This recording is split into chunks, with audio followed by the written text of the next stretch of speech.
यात्रीगण कृपया ध्यान दें। ठोड़ी एक्सप्रेस जो जयनगर से चलकर मधुबनी सकड़ी के रास्ते दरभंगा स्टेशन पर जाएगी, प्लेटफॉर्म संख्या 2 पर आ रही है।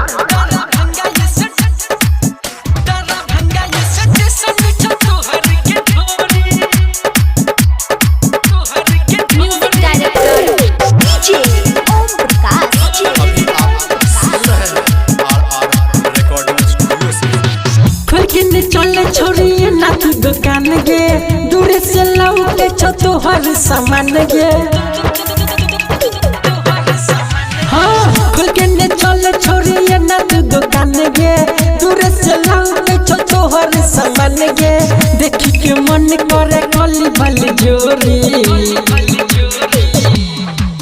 दरभंगा ये स्टेशन छो तोहर के ढोरे, दरभंगा ये स्टेशन छो तोहर के ढोरे, दरभंगा ये स्टेशन छो तोहर के ढोरे, दरभंगा ये स्टेशन छो तोहर के ढोरे।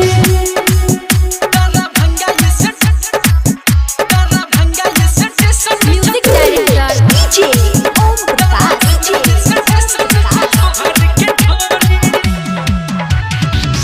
ऊपर वाला दोनों लागो ट्रेन के लाइट गे, पीछा वाला तोहर इंजन छौका जाने टाइट गे। ऊपर वाला दोनों लागो ट्रेन के लाइट गे, पीछा वाला तोहर इंजन छौका जाने टाइट गे। तोरे पर चढ़ैला पागल छियो गोरी, दरभंगा ये स्टेशन छो तोहर के ढोरे, दरभंगा ये स्टेशन छो तोहर के ढोरे, दरभंगा ये स्टेशन छो तोहर के ढोरे, दरभंगा ये स्टेशन छो तोहर के ढोरे।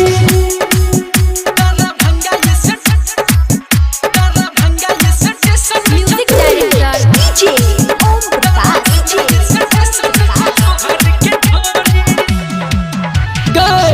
प्रीतम प्रेमी के राखै छथु वेटिंग गे, राइटर राजा संगे चलै छौ तोहर सेटिंग गे।